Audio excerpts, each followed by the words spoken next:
And we're back with our daily news segment. I apologize for yesterday, but there were no videos. I didn't feel very well. However, I should have covered this. Jordan Peterson is getting a lot of people disagreeing with him over the recent controversy where he goes against internet anonymity.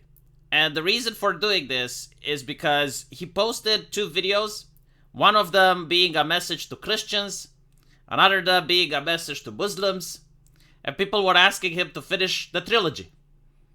And he found that, among other messages that he got, to be a little bit anti-Semitic. Now, the anti-Semitism is becoming a little bit more popular on the internet due to Kanye West and many other black celebrities, which were saying things. And instead of those things being tackled and addressed, the answer was censorship and an attempt at destroying their livelihoods, which created the sentiment a lot more stronger amongst their fans, because these black celebrities had millions of fans. So I really disagree with the way the activists thought to tackle about this by using censorship. They should have tackled this by using conversation and dialogue. But nevertheless, as I mentioned, anti-Semitism is rising over the internet and it's affecting Jordan Peterson. To which his response is that everyone should be forced to reveal who they are in real life. I guess a free society is a society where if you have problematic views, regardless of what they are, I mean, it doesn't have to be about anti-Semitism. It can be about vaccine mandates, or it can be like Jordan Peterson initially started with disagreeing with compelled speech, right? If you have these controversial views, people should know your name so that if your controversial views goes against the rabid activists, because it doesn't even have to go against the majority of people, you just have to go against a couple of activists that are very radical and they want to impose their view on the world by punishing dissent, and they should be able to punish those people. You know, get their bank accounts shut down, get them fired out of a job, humiliate them publicly.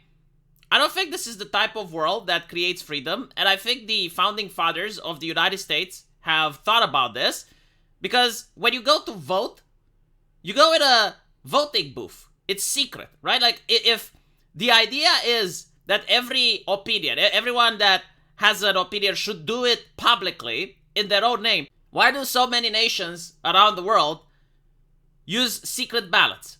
Why is it that when you go to vote, you don't do that in public? In fact, there was a tactic here under communism where, believe it or not, people were able to vote. It's just that the results of the votes were predetermined, let's put it like that. But then the question is, like, why did people go to vote? And the answer is to know who are the problematic individuals and who aren't. So most of the voting would take place in schools, and the voting booths were at the ground floor, and on the next floor, you had a guy laid down on his belly with a small hole in the ground that he would peek through, and he would notice how people vote. And when someone voted incorrectly, he would take a little bit of flour and he would drop the flour through the hole in order to make it so that the flour sticks on the person's coat. And when the person went out, there were a bunch of radical activists, a bunch of agitators and propagandists and apparatchiks, which would see, oh, this guy is covered with flour. He didn't vote correctly. Let's apply a little bit of correction, or let's see where he lives. Let's find out what he does. And voting wasn't now as a way to find out how people think. It was a way to find out who thinks incorrectly and punish them. And I think like this is the attitude that a lot of authoritarians want on the internet. Like, they want to know who is the dissident and how we can punish him. Like, they don't care if the dissident has anything useful to say, or if you can actually argue with the dissident and you know, try to push him to your idea. Like, they're not interested in debate or communication. They're interested in applying brute force. And this is the reason why internet anonymity is important. At the end of the day, if someone thinks something, if you censor him, he's not going to change his mind. Like, imagine the following example, just so you can understand how ridiculous the concept of censoring is. You have a radical feminist who believes that the patriarchy is out there to oppress women, that there are straight, white, cisgender men at the top of every single company, and they're controlling everything through the patriarchy, and their whole idea is to oppress women, right? Now, let's say she goes out and criticizes the patriarchy, maybe even spews some ridiculous far-left nonsense that hashtag all men are rapists or whatever bullshit that's trending within that particular day. And my question is, like, if she was suppressed for doing that, if she was fired, if she was having her bank accounts shut down, is she going to change her mind now? Is she going to say, well, I criticized the patriarchy and I got fired. Clearly, the patriarchy did nothing wrong. Like, clearly I was wrong. The patriarchy is not really in control. The patriarchy is actually a victim and I should... Right, now, imagine if that person is very famous now, right? Like, so let's say a famous singer. And she's got, like, tens of millions of fans. And she doesn't even say something that's extremely controversial, but, like, the moment, you know, she even mentions the patriarchy, she gets banned. How do you think the fans will react?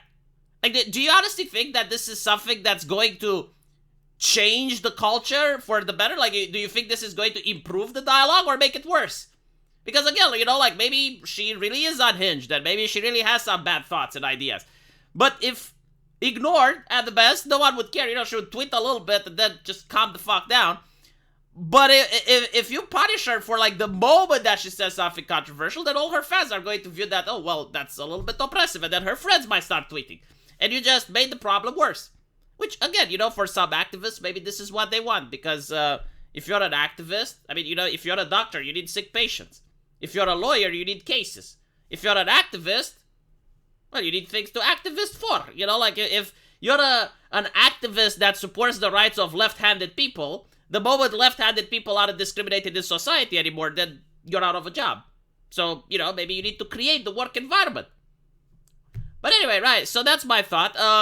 Jordan Peterson, obviously, is getting a lot of backlash for this, especially since he's an anti-identitarian, and all of a sudden he's like, oh, well, we need everyone to stop being anonymous. It's like, yeah, I'm sure, Jordan, like, you who is a multi-millionaire and managed to create a reputation for yourself, you probably don't care if people know your name. In fact, you want people to know your name.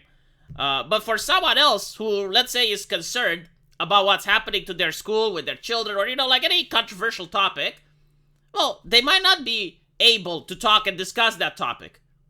So, no, anonymity is important. I'm sorry that it targets one of the subjects that you care deeply about, and, you know, you would prefer if people didn't speak about it, but you should find other solutions rather than strip away anonymity from people. I think the internet and the world itself would be less free if people would lose their anonymity. And again, go to the voting booth. Why is it done in secret? Why do you cast your ballot in secret if the concept of a liberal country is like, oh, well, freedom of speech doesn't exist with freedom from consequences? I mean, it's kind of like the same thing. Hey, you know, if you got nothing to hide, then why don't you show me? What the government used to do back in the day during the Bush era. If you got nothing to hide, you got nothing to fear. Right? I mean, you know, why can't these two go hand in hand then? If freedom from speech doesn't mean that you don't get freedom from consequences, why can't the government investigate you for your speech and be like, well, if you have nothing to hide, you have nothing to fear? Let me know what you guys think, though. And as usual, I will see you in the comment section. Take care.